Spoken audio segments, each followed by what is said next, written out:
ഈ സന്ദർഭത്തിൽ ഞാൻ ചോദിക്കുന്നു, അന്ന് പറഞ്ഞ ആ വാക്ക് ഇനിയൊന്ന് പറയാൻ ധൈര്യമുള്ള AP കുട്ടികളുണ്ടെങ്കിൽ മുന്നോട്ട് വരും. ഞാനുണ്ട്. പേരോട് ഉസ്താദ് എന്താണോ പ്രസംഗിച്ചത് അത് 100% സത്യമാണ്. അതാണ് ഇസ്ലാമിന്റെ നിലപാടെന്ന് തെളിയിക്കാൻ ആർജവത്തോടുകൂടി ഞാനിതാ മുമ്പോട്ട് വന്നിരിക്കുക. എല്ലാ ഫിത്തിനയും ഉണ്ടാക്കുന്നത് ഈ ചങ്ങാതിയാണ്. എന്തെങ്കിലുമൊക്കെ ഒരു പാട്ട് എഴുതി ഉണ്ടാക്കി അയാൾ അങ്ങോട്ട് പാടും. എന്നിട്ടോ അതിനെ ന്യായീകരിക്കേണ്ട ഗതികേടാണ് നമ്മുടെ ഇബിലീസ് ത്വരീഖത്തുകാർക്ക്. ഈ ചങ്ങാതി എഴുതി ഉണ്ടാക്കിയ ഒരു പിഴച്ച പാട്ടായിരുന്നു ഇബിലീസ് മടവൂരിന്റെ കൊടി പിടിക്കുമെന്ന്. അവസാനം ഇബിലീസ് ത്വരീഖത്തുകാർ അതിനെ ന്യായീകരിക്കാൻ വന്ന് ഇബിലീസിനെ സ്വർഗത്തിലാക്കാൻ നോക്കി. എന്തെല്ലാമാണ് നമുക്ക് കാണേണ്ടി വന്നത്. ഇപ്പൊ നോക്കൂ, മടവൂരാണ് പടച്ചോൻ. ഇതിനെ ആദ്യം എതിർത്തത് ഇബിലീസ് ത്വരീഖത്തുകാരാണെന്ന് അവർ തന്നെ അവകാശപ്പെടുന്നുണ്ട്. എന്നാൽ ആ ഇബിലീസ് ത്വരീഖത്തുകാര് ഇപ്പൊ അതിനെ ന്യായീകരിക്കാൻ വരികയാണ്. എന്ന് മാത്രമല്ല, ഇബിലീസ് ത്വരീഖത്തിലെ വലിയ കോളാമ്പി മടവൂരാണ് പടച്ചോൻ എന്ന് പറയാൻ ഞങ്ങൾക്കൊരു പേടിയില്ലടോ എന്ന് പറയുകയും ചെയ്തു. ഞങ്ങൾക്ക് മടവൂരിനെ പടച്ചോനാക്കാൻ ഒരു പേടിയില്ലടോ. അതിനെന്താ പ്രശ്നം ഇവിടെ? അതുമായി ബന്ധപ്പെട്ട ചർച്ച നടക്കുമ്പോൾ കഴിഞ്ഞ ദിവസം കാട്ടുവളപ്പിൽ നൗഷാദ് ഒരു വെല്ലുവിളി നടത്തിയിട്ടുണ്ട്. ഖാലിഖ് എന്ന വിശേഷണം ഏതെങ്കിലും ഒരു സൃഷ്ടിക്കുണ്ടെന്ന് വിശ്വസിച്ചാൽ അവൻ ഇസ്ലാമെന്ന് പുറത്തു പോകും എന്ന് നിയൽവാദിയായ ഈ മുസ്ലിയാര് പറഞ്ഞ വാദം ഇപ്പോൾ AP കൂടാരത്തിനുണ്ടോ ഇല്ലേ? നിങ്ങളൊന്ന് തുറന്നു പറയ്. വലിയ പടലാങ്ങൾ പെട്ട് ഖാലിഖ് എന്ന വിശേഷണം ഏതെങ്കിലും ഒരു സൃഷ്ടിക്ക് വിശ്വസിച്ചാൽ ഓൻ കാഫിറാണ്. വലിയ പെടൽ ആരാ പെട്ടതെന്നൊക്കെ ഞാൻ തെളിയിച്ചു തരാം. ഇപ്പൊ എന്താ കോളാമ്പി ചോദിച്ചത്? AP കൂടാരത്തിൽ ആരെങ്കിലും ഉണ്ടോ? ഞാനുണ്ട്, ഞാൻ തെളിയിച്ചു തരാം. എന്താണ് ഇയാൾ ഇത് ചോദിക്കാൻ കാരണമെന്നറിയോ? പേരോട് ഉസ്താദിന്റെ ഒരു പ്രസംഗത്തിന്റെ ക്ലിപ്പ് കാണിക്കുകയാണ്. ഈ പിഴച്ച പാട്ടിനെ പേരോട് ഉസ്താദ് വിമർശിച്ചു. ആ പറഞ്ഞ വിമർശനത്തിനിടയിൽ വന്ന ചില വാക്കുകൾ എടുത്തിട്ട് വെല്ലുവിളിക്കുകയാണ്. ഏതായാലാട്ടെ, ഇയാളാ ഖാലിഖിന്റെ അന്നത്തെ ഊക്കിൽ പറഞ്ഞതാ. ഇന്നത് പറയാൻ ധൈര്യമുണ്ടോ?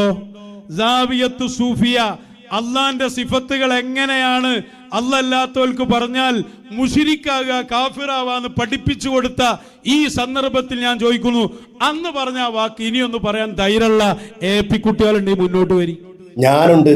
പേരോട് ഉസ്താദ് എന്താണോ പ്രസംഗിച്ചത് അത് 100% സത്യമാണ്.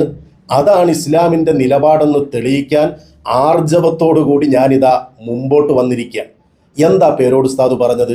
നൗഷാദ് കേൾപ്പിക്കട്ടെ. പറയട്ടെ പേരോട്.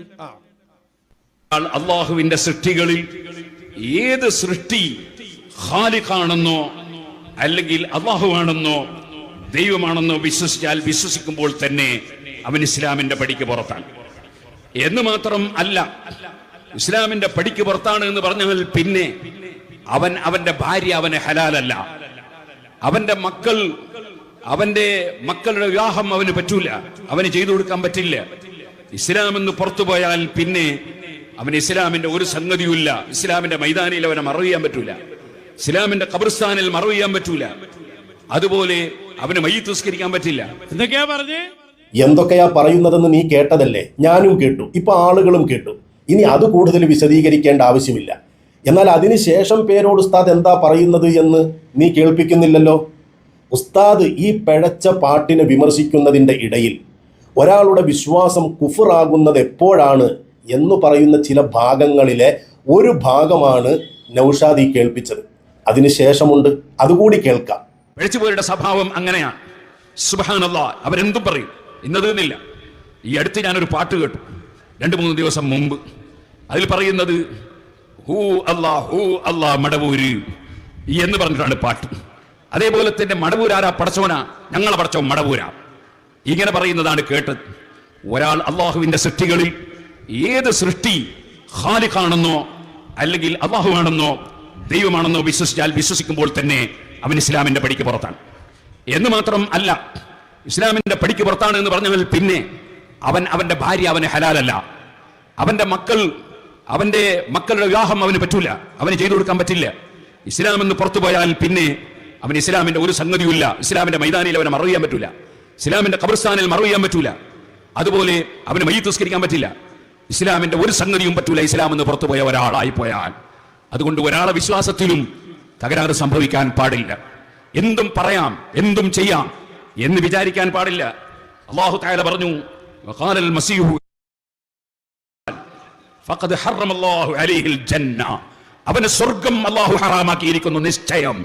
അല്ലാഹുവിന്റെ വാക്ക് വളരെ ശ്രദ്ധേയമാണ്. ഫഖദ് ഹറമല്ലാഹു അലൈഹിൽ ജന്ന, അവന് സ്വർഗ്ഗം അല്ലാഹു നിശ്ചയമായും ഹറാമാക്കിയിരിക്കുന്നു. വമഅവാഹുന്നാർ, അവന്റെ സങ്കേതം നരകമാണ്.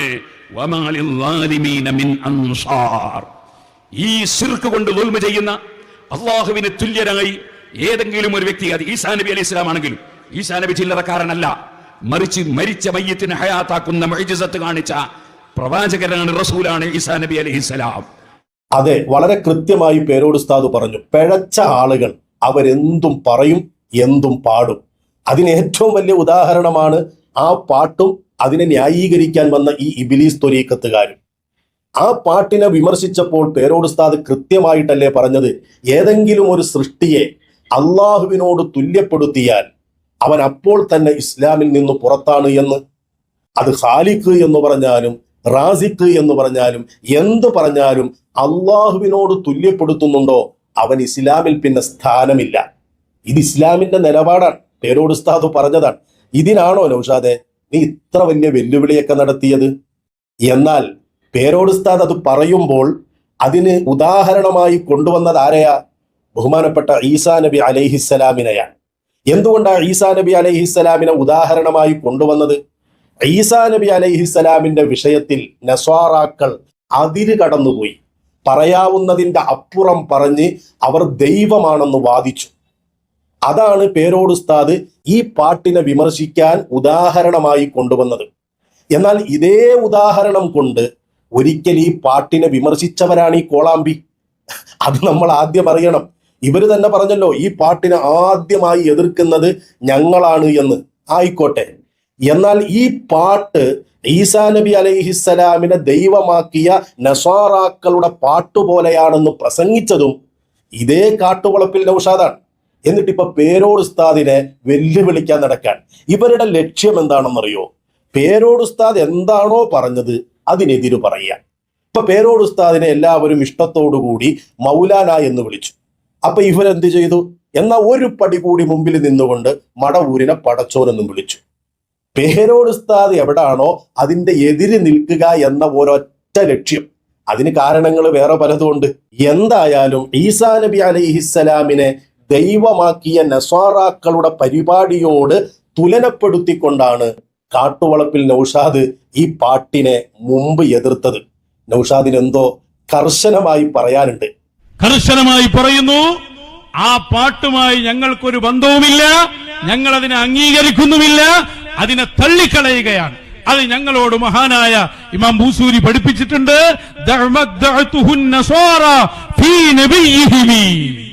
നസ്വാറാക്കൾ അവരുടെ ആ ദൈവത്തെക്കുറിച്ച്, ഈസ നബിയെ കുറിച്ച് പറഞ്ഞതിന് ഞങ്ങൾ ഒഴിവാക്കിയേക്ക്. അതിനോട് സാദൃശ്യം വരുന്ന വാക്കുകൾ പോലും ഞങ്ങൾ പറയില്ല.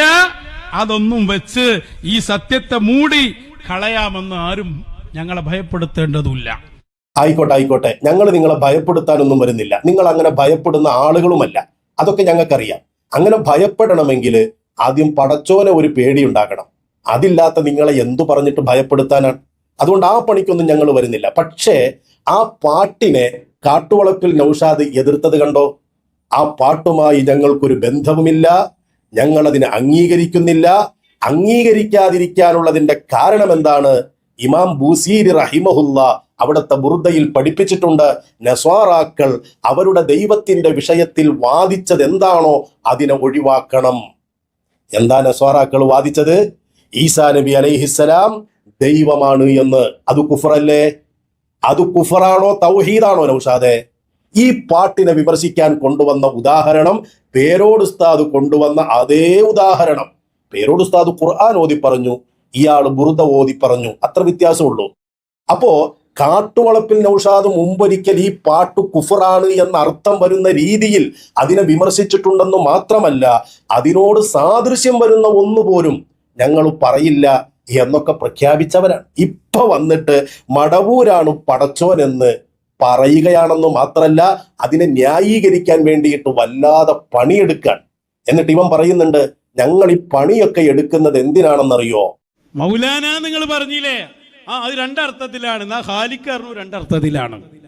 മനസ്സിലാണ് നിങ്ങൾക്ക്? അത് പഠിപ്പിക്കാനാണ് ഞങ്ങൾ ഇത്രയും പണിയെടുത്തത്. അതുകൊണ്ടാണ് നിങ്ങൾക്ക് ഇതിൽ വരാൻ കഴിയാത്തത്. എവിടെ ഇബ്ലീസ് മോലേക്ക് പോയി? ഇനി പോകാൻ വേറൊരു വിഷയമായിട്ടാ വരാം. ഇതിനായിട്ട് യാതൊരു ബന്ധവും ഉണ്ടാവില്ല.